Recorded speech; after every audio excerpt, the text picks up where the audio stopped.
Apa yang Syamil Sazli bantu kita orang lebih cukup. Setakat malam ni dah 33,000 adik. Next rawatan dia 12 hari bulan 8. Jadi akak dah buntu dah. Akak kata tak apalah, aku kena tolak segala perasaan apa yang ada. Direct cakap kat Syamil malam tu. Tolak tepi perasaan malu, isteri Duan Olan iaitu Zarina Anwar sanggup meminta pertolongan demi kesembuhan suaminya itu. Kata Zarina, dia bersyukur kerana personaliti media sosial Syamil Sazli tampil menjadi individu terawal membantu mencari dana membiayai kos rawatan. Duan dianggarkan sebanyak RM115,000. Bukan itu saja, Syamil juga turut menawarkan peluang buat Duan membuat persembahan pentas. Mulia betul hati Syamil ya, sanggup membantu artis veteran. Alhamdulillah. Nyanyi Event Syamil Sazli. Berapa lagu abang nyanyi bang? 2 lagu dulu. Okey. Tujuan tu kan nak selamatkan suami kan. Dalam keadaan macam ni apa semua kan, perlukan rawatan yang macam ni yang tak pernah akak jangka. Macam mana nak cakap, akak pun tak tahu nak cakap. Ya, apabila Syamil cakap, akak naik atas pentas, akak tolong bagi tahu tentang penyakit suami akak apa semua kan. Akak naik je lah dik. Benda lain akak tak kira lah. Semua akak tolak tepi lah. Apa yang akak buat adalah tujuan untuk membantu suami akak. Kira ni kali pertama lah kak yang berdepan dengan orang ramai macam tu. Ke dah sebelum ni pernah? Kali pertama lah. Bila niat kita ikhlas untuk suami kan, akak tolak tepi lah dik. Apa perasaan-perasaan yang campur bau mulut-mulut orang semua akak tolak tepi. Akak punya tujuan utama adalah suami. Terharu sangat apabila dia diserbu peminat dik. Dia kan dah lama tak buat show apa benda semua kan. Tiba-tiba bila dia dah habis dia nyanyi, peminat serbu dik. Sampai tangkap gambar bersilih ganti apa semua, sampai dia duduk, dia tak kursi untuk peminat tangkap gambar dengan dia. Tak tahu nak cakap lah dik kan, dengan sebabnya, dengan terharunya kan. Terima kasih banyak lah sokongan peminat pada dia malam tu. Dia menyanyi malam tu, tahu lah dalam keadaan dia macam mana kan. Dia buka suara je dik, bawah semua sambut. Sangat positif. Akak setakat ni mungkin jumlah sumbangan yang diterima mencukupi tak dengan apa yang akak perlu? Abang Duan ni dia perlukan lebih kurang dalam 28,900 untuk 3 bulan. Jangka masa dia tu untuk setahun. Jadi bila kita kali dengan 4 kena 100,000 lebih lah kan. Untuk setakat ni apa yang Syamil Sazli bantu kita orang lebih cukup. Setakat malam ni dah 33,000 adik. Dulu berapa hari daripada hari Sabtu, 4 hari 33,000 peminat dia kan. Jadi ada yang wawarkan sana sini, peminat-peminat dia, lepas tu artis-artis yang lain kan.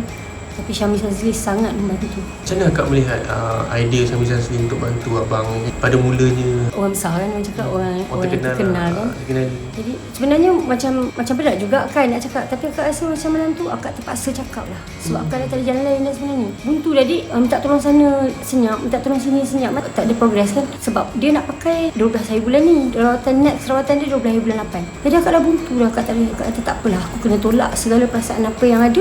Direct cakap kat Syamil malam tu. Kata abang Duan perlu, akak bawa quotation tu kan, abang Duan perlukan donation dana sebanyak macam ni. Alhamdulillah dia positif, sangat baik. Terus dia cakap, kak okey kak. Dia bagi tahu dekat Saudi kita umumkan untuk buat donation untuk abang Duan. Ada yang terlepas pandang, tak tahu lah kan 28,000 tu untuk apa sebenarnya? Buat suntikan untuk, yelah dia sekarang makan steroid untuk menggantikan steroid tu lah. Dia makan steroid kan tulang dia makin rapuh, hati dia pun dah rosak. Nanti takut makan buah pinggang, makan organ yang lain kan. Memang nak percepatkan lah. Jadi kalau akak rasa 12 hari bulan tu panjang masa dia. 2 hari bulan ni dia ada show pula dekat Kid Mall Desa Cofield. Jadi akak ingat selepas tu akak pergi hospital untuk mempercepatkan lah dia punya proses injection tu. Kak mungkin boleh kongsi sikit keadaan abang sekarang macam mana? Kalau kita boleh lihat daripada luarannya, abang dah agak sikit berisi kan, comel lah sikit.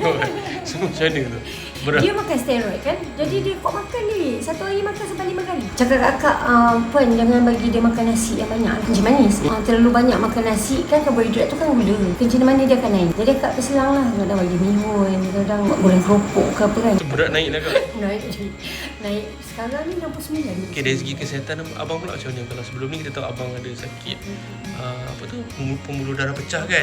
So sekarang ni macam mana yang terbaru lah? Sekarang ni dia buat appointment di hospital, 2 appointment. Di PKKN dia buat berkenaan dengan dia punya stroke dengan memori. Main punya tu, itu adalah dermatologi untuk dia punya penyakit kulit. Alhamdulillah dia dah. Doktor sekarang bagi makan ubat darah tinggi tu pun dalam kadar yang minim. Dah tak ada macam dulu kan. Dulu dia selalu macam marah-marah juga kan. Tapi sekarang dah tak ada dia. Akan nak ucapkan banyak-banyak terima kasih. Terutama yang bagi laluan pada akak ni adalah Syamil Sazli. Bagi akak dia sangat-sangat membantu dalam benda ni kan. Sebab sebelum ni bermacam-macam cara kita cuba kan. Tapi mungkin Allah nak tunjuk dan laluan akak tu ke dia kan. Akak bagi tahu kat dia, ya Allah, direct dia bagi akak malam tu untuk buat donation untuk abang kan. Jadi ya Allah, terima kasih banyaklah pada tim Syamil Sazli dan isteri dia pula untuk mencukupkan dana hari tu 5,000 masuk dia. Dia masukkan terus 5,000 ke dalam akaun abang. Terus cukup duit tu 28,000. Dan menjelang ke hari ni, ke malam ni 33,333 ringgit. yang terkumpul. Terima kasih juga kepada semua penyumbang-penyumbang yang baik hati, yang bagi sumbangan pada panduan untuk kos rawatan dia. Banyak sangat bagi akak tu. Ya Allah, sayangnya peminat dia dekat dia kan. Orang netizen sangat baik, orang Malaysia sangat baik hati. Penyumbang-penyumbang orang kampung yang membantu orang kampung penting dia kan. Lepas tu dengan kawan-kawan lagi, dengan peminat-peminat dia, netizen luar kan, yang bila nampak dia terus transfer duit apa semua. Ya Allah, terima kasih banyak. Sekiranya sesiapa peminat panduan yang nak follow TikTok, sebab rasanya kami dah nak start on TikTok rasanya kan. Follow panduan Duan Olan, dia punya TikTok.